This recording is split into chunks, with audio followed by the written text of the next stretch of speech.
Quel vélo de route acheter pour cet été? Vous venez de passer environ 3 heures sur les sites de vente de vélos, vous avez 47 onglets ouverts et toujours aucune idée de quoi acheter. Allez, on respire, je vous explique tout. Alors, quels sont les pièges à éviter, les éléments importants pour la performance et surtout quel est le meilleur rapport qualité-prix? Ça, clairement, c'est une question hyper importante et c'est pas pour rien que c'est celle que je reçois le plus dans mes messages et que vous posez aussi, par exemple, sur le forum Augustin Ride. Le lien, il est dans la description, donc allez jeter un petit coup d'œil après la vidéo. Et après avoir testé des vélos d'entrée de gamme, des vélos jusque très haut de gamme, je me suis dit que c'était important de vous faire une vidéo où je vous donne mon avis et je vous donne les vélos les plus intéressants sur le marché actuellement en fonction de votre budget. Parce que c'est vrai, plus on avance dans le temps, plus les constructeurs ils sortent des nouveaux vélos très régulièrement et on peut facilement se paumer parce qu'on a les différentes marques, les modèles, les caractéristiques et surtout on se dit qu'est-ce qui est vraiment important et qu'est-ce qui est du marketing. Et c'est ça justement qu'on va voir dans cette vidéo. Alors comment ça va se passer? Faire l'état du marché, c'est ce que j'essaie de vous proposer. C'est assez complexe, donc du coup j'ai découpé ça en 4 catégories. On va avoir une tranche de 1000 à 2000 euros, 2000 à 3000 euros. Enfin, la vraie catégorie des vélos de course, donc si je veux faire des courses et que j'ai entre 3000 à 4500 euros. Et après, forcément, on va finir par les vélos plus haut de gamme à partir de 5000 euros. Pour chaque vélo, je vous affiche les caractéristiques les plus importantes. Après, il faut bien garder en tête, dans le monde du cyclisme, il y a très souvent des promotions. Donc, le prix va changer en fonction de quand est-ce que vous regarderez la vidéo. Et je vous invite à aller voir les petites boutiques, votre vélociste du coin. Vous allez très souvent avoir des bonnes affaires à réaliser. Bon, je me suis basé sur le prix public annoncé comme base. Et après, j'ai arrondi parce que quand on me parle de 2999 euros, on va pas se mentir, c'est 3000 euros. Mais très important, par-dessus tout, gardez bien en tête que le matériel, ça fait pas tout. Apprendre la bonne technique de course, d'entraînement, c'est encore plus important et c'est justement ça qui fera la différence, peu importe le vélo. Donc formez-vous avec les vidéos de cette chaîne et pour aller plus loin encore, je propose aussi un accompagnement personnalisé. Donc cliquez sur le lien en description pour que je sois votre coach. Allez, des conseils qui vont s'appliquer à toutes les gammes de prix qu'on va voir ensemble. Le premier, c'est que si jamais vous hésitez entre deux vélos, par exemple, il y en a un avec un cadre carbone et un autre avec un cadre aluminium, et du coup, c'est un gros dilemme. On se dit souvent que les caractéristiques du carbone, elles peuvent sembler un petit peu magiques et que le comportement du cadre, en carbone, il serait bien meilleur. Alors c'est vrai, mais si jamais vous débutez, c'est pas ça qui est le plus important. Et c'est pourquoi je vous conseille dans ce cas-là de prendre un cadre en aluminium qui peut avoir dans ce cas-là des meilleurs composants. Allez, deuxième point, imaginez vous hésitez entre deux tailles de vélo et que vous n'êtes pas du tout sûr avant de passer la commande. Compliqué, hein? Mon conseil dans ce cas-là pour vous, c'est de prendre la plus petite taille entre les deux.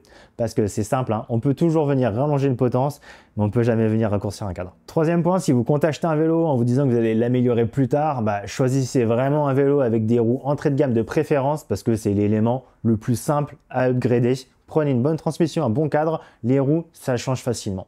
Et pareillement, il y a un autre truc aussi que personne ne vous dit, c'est qu'en fait, sur les vélos modernes, ils sont super beaux, ils ont un passage de câble intégré, c'est top, mais le secret, c'est que c'est pas vraiment fait en fait pour les transmissions mécaniques. C'est conçu en fait pour les transmissions électroniques. En fait, avec tous les coudes que le câble vient subir à l'intérieur du cadre en interne, il y a trop de friction et c'est vraiment un enfer en pratique. Allez, deux derniers points, pensez à regarder le crash replacement, donc la garantie ou la prise en charge si jamais vous tombez et vous cassez un élément. Il y a des marques qui vont vous remplacer le cadre ou le vélo pendant plusieurs années, d'autres non. Donc regardez ça, c'est intéressant. Et dernier point hyper important, il y a ce qu'on appelle les roues sans crochet en cyclisme.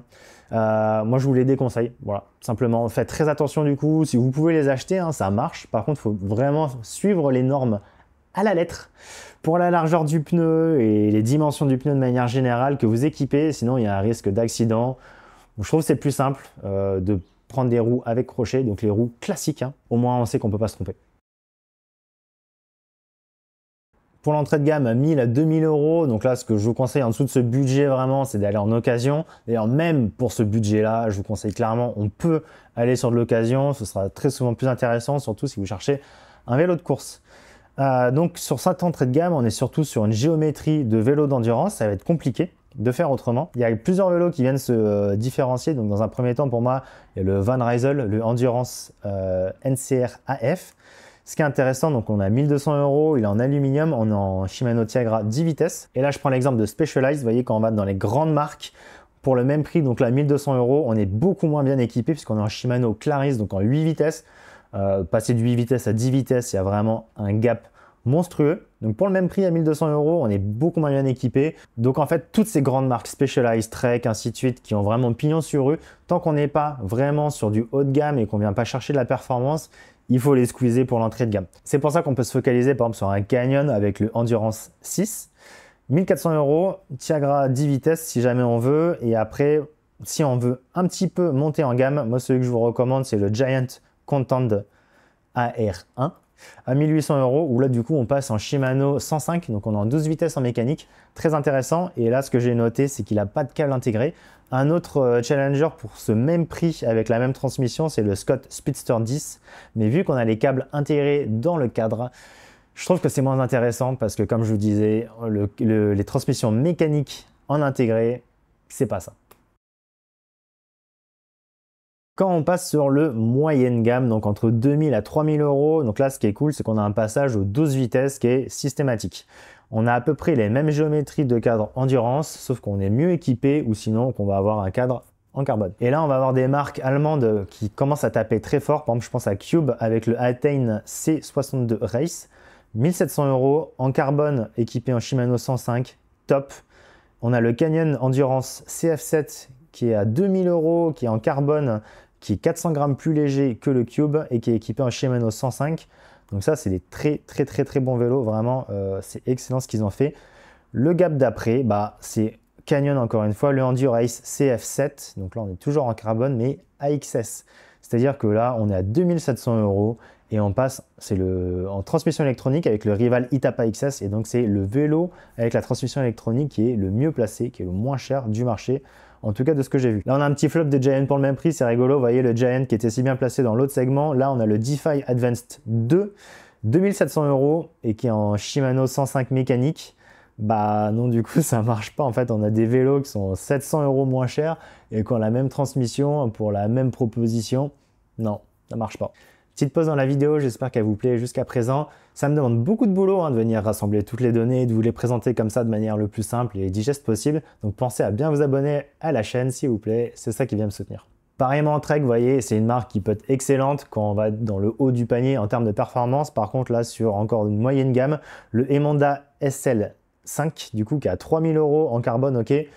3000 €, il est en Shimano 105 mécanique. Bah non, ça marche pas non plus.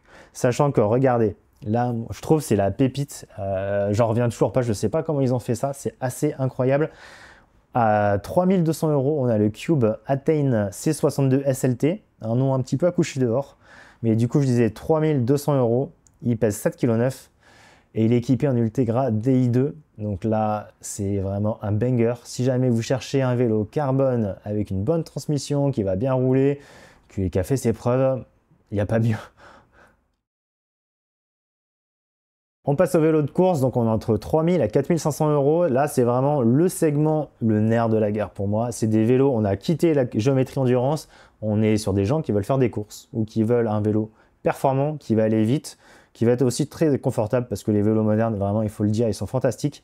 C'est des vélos performants, aéro, un petit peu confort aussi, vous voyez, très agréable. Le meilleur sur cette entrée de segment, c'est le Rose X-Lite 04. On a 3300 €, il est équipé en Shimano 105 DI2.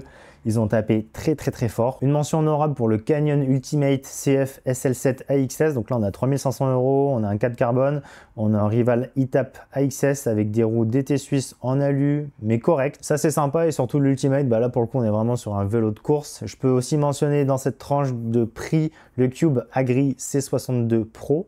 Bon, là, on est en Ultegra DI2, donc vous voyez, Cube, ils arrivent à faire des très bons rapports qualité-prix. Mais bon, toute cette gamme de Agri chez Cube, ça reste comme du vélo plutôt typé endurance, donc on n'est pas vraiment sur du vélo de course, mais je le dis quand même si jamais vous voulez avoir un super rapport qualité-prix. Et là, on arrive à la barre des 4000 €, donc c'est un montant qui est très symbolique pour les constructeurs. Ils viennent tous se battre pour avoir une bonne offre à ce prix-là. Et là, directement, l'offre qui se dégage le plus pour moi, c'est Van Rysel avec le RCR Rival AXS. On est à 4000 €, on a un cadre carbone et surtout, complètement fou, on a en rival Itap AXS, donc une transmission électronique, on a un capteur de puissance et on a des roues carbone 303S Zip.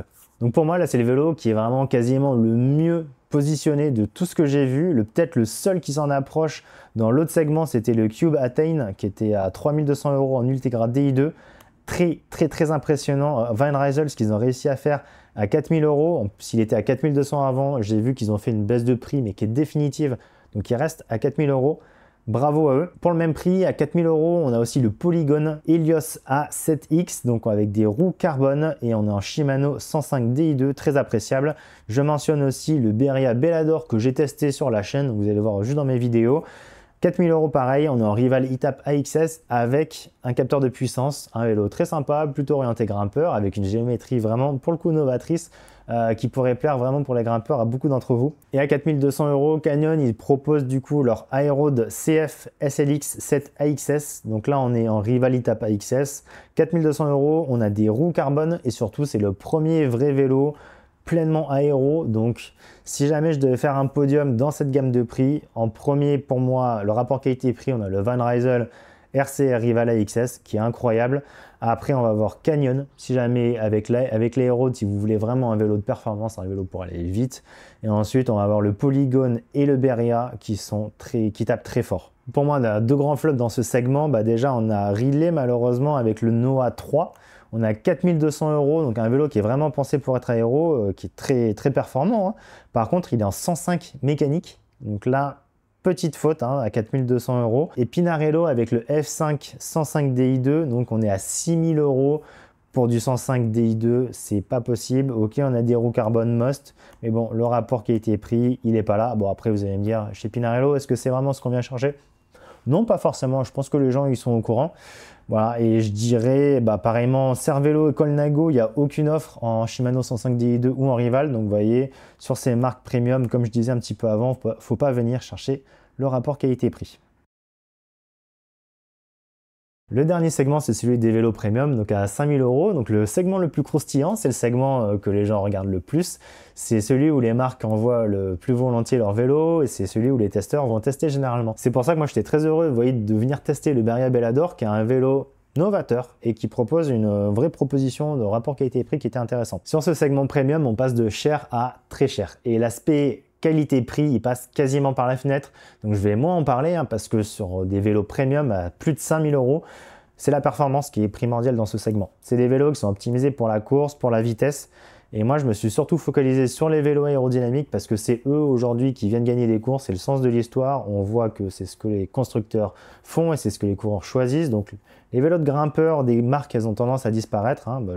Je pense notamment au Venge de chez Specialized qui a été abandonné. Maintenant, on a juste le Tarmac, donc un vélo polyvalent mais aéro. Et on va avoir ça sur toutes les marques, hein. Tout ce que je dis pour le vélo aéro d'une marque, ce sera aussi vrai pour son vélo de grimpeur. Si vous voulez un vélo hyper premium, mais que vous voulez quand même avoir du rapport qualité-prix à 9000 € autant que peut se faire, je vous recommande du coup le Van Rysel RCR Pro CF Team.